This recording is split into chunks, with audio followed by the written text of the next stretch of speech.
Sir Isaac Newton ने रचे अपने ग्रेविटेशन के सिद्धांत उनके माथे पर टपकने वाले सेब से लेकर माथे पर हमेशा लटकते रहने वाले चांद तक तो ठीक है, और ये नियम कुछ ग्रहों और तारों तक भी ठीक है। लेकिन जब हम न्यूटन के इन सिद्धांतों को गैलेक्सी या उससे बड़ी कोई चीज के साथ लागू करने जाए तब समस्या खड़ी होती है। हालांकि न्यूटन के सर पर कभी सेब गिरा था या नहीं, उस बात की पुष्टि मैं नहीं कर रहा, पर मैं जिस बात की पुष्टि कर रहा हूँ वो है कि सर आइजैक न्यूटन के ग्रेविटी के सिद्धांतों को जब ब्रह्मांड के बड़े पैमाने पर लागू करने की कोशिश की जाए तो उनका कोई भी मेल नहीं बैठ पाता है। यहाँ पर प्रॉब्लम सीधा साधा है दोस्तों। आइजैक न्यूटन का सिद्धांत ये कहता है कि ब्रह्मांड का कोई भी पिंड अपनी ग्रेविटेशनल फोर्स के कारण उससे छोटे पिंड को अपने में बांधे रखता है या पकड़े रखता है। मतलब कि ब्रह्मांड के किसी पिंड को या किसी चीज को अपने में बांधे रखने के लिए एक मैसिव, एक बड़े मास वाले पिंड के गुरुत्वाकर्षण बल की जरूरत पड़ती है। लेकिन जब ब्रह्मांड के बड़े लेवल की बात करें जैसे कि गैलेक्सी, तो शुरू होती है एक विचित्र प्रॉब्लम, और वो है कि जैसे जैसे हम किसी गैलेक्सी के छोर पर, उसके किनारे पर जाते हैं तो उस जगह पर भ्रमण करने वाले तारों और पिंडों की स्पीड अपार होती है, और ऐसे हालत में तो वो पिंड गैलेक्सी को छोड़ के ब्रह्मांड में कहीं दूर चले जाने चाहिए थे। लेकिन ऐसा होता नहीं है।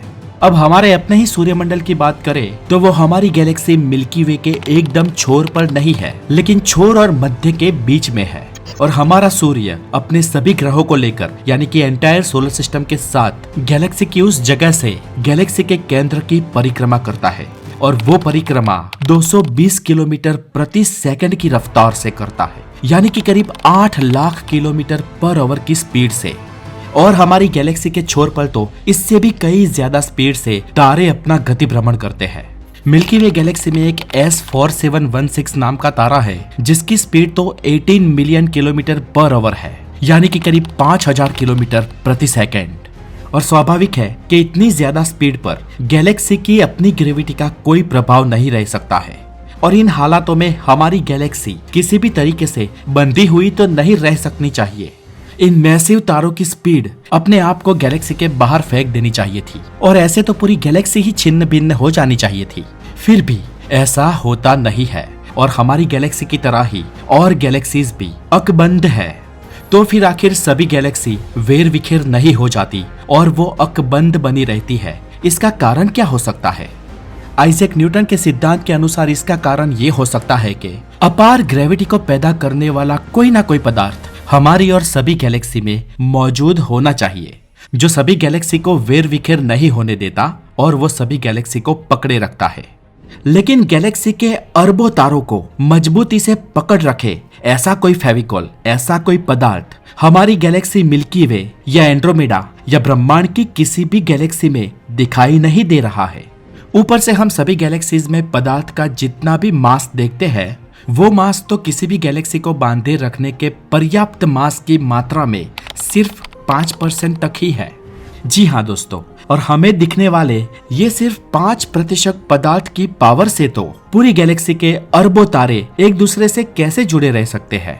इतनी कम मात्रा में पदार्थ और पावर से तो गैलेक्सी के अरबों तारे वेर विखेर हो जाने चाहिए थे। कोई गैलेक्सी एक स्ट्रक्चर में बंधी हुई दिखनी ही नहीं चाहिए थी ब्रह्मांड में। लेकिन ऐसा होता नहीं है, और होता नहीं है इसका कारण मानो या ना मानो, लेकिन सभी तारों को और सभी पिंडों को गैलेक्सीज में पकड़े रखने वाला और उन्हें बांधे रखने वाला पदार्थ का कोई पर्याप्त कोटा, पदार्थ की कोई पर्याप्त मात्रा हर गैलेक्सी में मौजूद होनी चाहिए। लेकिन अगर ऐसी कोई हमारी गैलेक्सी में पदार्थ की विपुल मात्रा है तो हमें दिख क्यों नहीं रही है?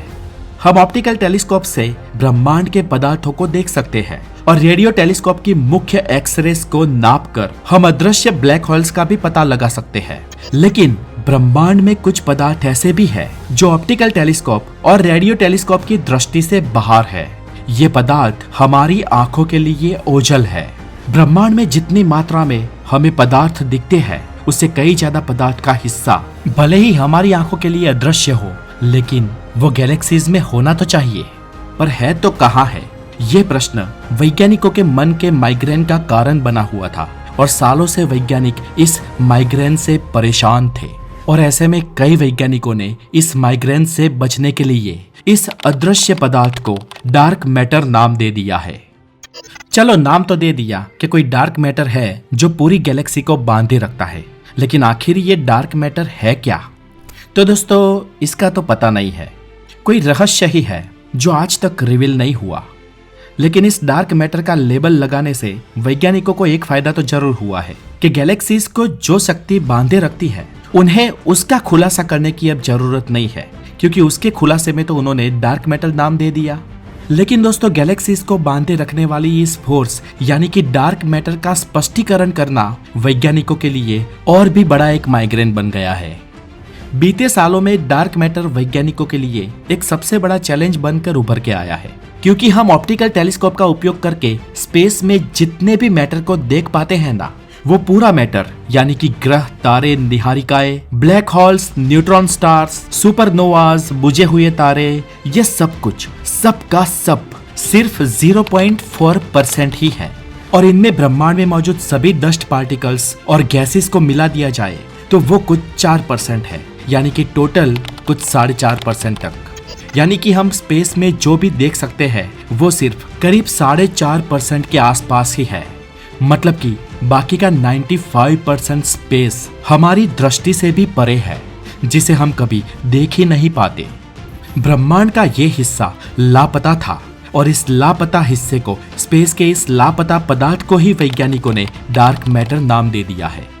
अब दोस्तों जैसे कि मैंने आगे बताया, ये डार्क मैटर क्या है इसके बारे में हमारे पास कोई भी सबूत नहीं है, लेकिन इसके ऊपर वैज्ञानिकों की कुछ थियरीज है कि डार्क मैटर ऐसे बनता होगा या शायद ये हो सकता है।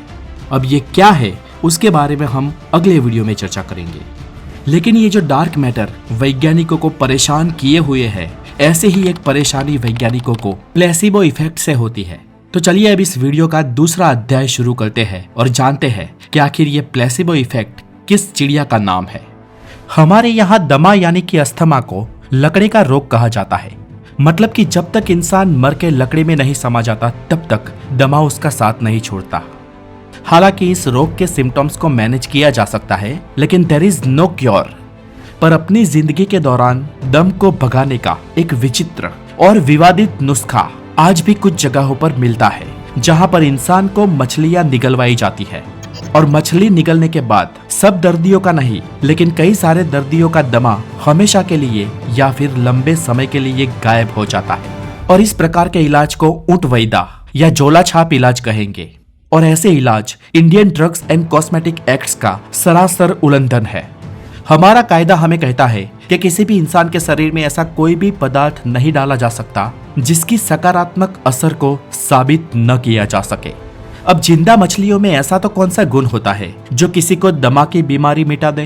तो वास्तव में उनमें ऐसा कोई गुण नहीं होता है, लेकिन फिर भी इनमें से कई सारे दर्दियों को दमा की बीमारी मिट जाती है या कुछ लंबे समय के लिए उन्हें राहत मिलती है। और ऐसे चमत्कार को विज्ञान की भाषा में प्लेसिबो कहा जाता है। और प्लेसिबो यानी कि ऐसी कोई दवा जिसमें कोई दवाई ही नहीं होती। और ऐसी चीजें जब दवाई के नाम पर दर्दियों को दी जाती है तो प्लेसिबो इफेक्ट के कारण कई सारे दर्दियों को राहत मिलती है। माइग्रेन से लेकर बॉडी पेन या जॉइंट का दर्द या सूजन, ऐसे कई सारे किस्सों में ऐसी दवाई यूज करके लोगों को राहत मिलने के किस्से सामने आए हैं। तो अब ऐसा कैसे होता है? इसके पीछे का कारण क्या है? प्लेसिबो इफेक्ट आखिर कैसा रहस्य है? तो दोस्तों मान लो कि किसी एक हॉस्पिटल में एक दर्दी एक बेड पे लेटा हुआ है। उसे असह्य शारीरिक पीड़ा हो रही है और इस पीड़ा को नाबूद करने के लिए उसे मॉर्फिन के सॉल्यूशन की बोतल चढ़ाई गई है। एक के बाद दूसरी और दूसरे के बाद तीसरी बोतल चढ़ाई गई। और मान लो कि जब चौथी बोतल उसे चढ़ाई जाती है तब उसमें मॉर्फिन का सॉल्यूशन ऐड ही नहीं किया जाता है। दर्दी को सिर्फ आम ग्लूकोज की बोतल या सेलाइन दिया जाता है। अब इसका परिणाम क्या आएगा, क्या लगता है आपको? तो दोस्तों इस परिणाम को जानने के लिए कुछ समय पहले इटाली की तुरिन यूनिवर्सिटी में एक डॉक्टर कम संशोधक फैब्रिजियो बेनेडेtti ने असह्य पीड़ा का अनुभव करने वाले दर्दी पर, बेशक उस दर्दी की जानकारी के बाहर, उस पर कुछ प्रयोग किए। उस दर्दी को सेलाइन की बोतल में कुछ मॉर्फिन ऐड करके चढ़ाया गया। स्वाभाविक है कि मॉर्फिन के शरीर में जाते ही पीड़ा का अनुभव बंद हो जाता है, लेकिन 2 बोतल के बाद उसमें मॉर्फिन ऐड करना बंद कर दिया और सिर्फ सेलाइन की ट्रिप चालू रखी। और ऐसे हालत में मॉर्फिन के अभाव में उस दर्दी को फिर से पीड़ा होनी लाजमी थी।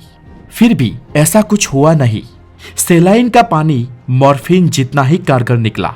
सेलाइन में कोई भी पेन किलर का गुण नहीं था, फिर भी उस दर्दी के दिमाग के चेतावाहकों ने ऐसे बिहेव किया जैसे उन्हें पेन किलर का डोज लगातार मिल रहा हो और उसके चेतावाहक दर्द को परख ही नहीं रहे थे। दोस्तों, सिर्फ यहाँ पर बात खत्म नहीं होती है। सबसे बड़ा रहस्य तो उसके बाद उजागर हुआ जब फेब्रिजियो बेनेडेtti ने सेलाइन के वाटर में नेलोक्सोन नाम का एक मोर्फिन प्रतिरोधक ऐड किया। नेलोक्सोन दरअसल मोर्फिन की असर को दिमाग तक पहुंचने ही नहीं देता, उसे लॉक कर देता है और इसकी हाजिरी में इंसान को दर्द होना शुरू हो जाता है। और इंटरेस्टिंग बात यह कि उस इंसान के शरीर में जैसे ही नेलोक्सोन डाला गया, फिर से तुरंत ही उसे असह्य पीड़ा होने लगी। सेलाइन में मानो पेन किलर का गुण नाबूद हो गया हो ऐसा लगने लगा। और हकीकत यह थी कि सेलाइन में कोई पेन किलर का गुण होता ही नहीं है, फिर भी नेलोक्सोन देने से दर्द शुरू हो गया। ये कैसे? और इस प्रयोग का अर्थ स्पष्ट होता है कि प्लेसिबो इफेक्ट सिर्फ साइकोलॉजिकल नहीं लेकिन बायोलॉजिकल भी है। कई बार रोगी को बिना दवाई की कोई दवाई दे दी जाए, उसके बाद जैसे दवाई देने के बाद बायोलॉजिकल चेंजेस होते हैं, ठीक वैसे ही चेंजेस प्लेसिबो इफेक्ट से होने लगते हैं और कई बार कई रोगों को यह सदंतर नाबूद कर देता है। लेकिन दवाई के गुण के बिना कोई दवाई इफेक्ट कैसे कर सकती है आखिर? इसका कारण क्या है? तो दोस्तों, इसका एक ही कारण है, प्लेसिबो इफेक्ट। और प्लेसिबो इफेक्ट होने का कारण क्या है? तो दोस्तों, ये मत पूछना, क्योंकि इसका जवाब किसी के पास नहीं है और ये भी विज्ञान जगत के लिए आज तक एक रहस्य बना हुआ है। तो दोस्तों, इस वीडियो में आज के लिए इतना ही। वीडियो अच्छी लगी हो तो इसे शेयर करें, लाइक करें, कमेंट्स करें और जुड़ जाए हेल्दी और साइंटिफिक नॉलेज के लिए द नॉलेज के साथ। अगले वीडियो में फिर मुलाकात होगी। अपना बहुत सारा ध्यान रखें। Have a wonderful day. Take care.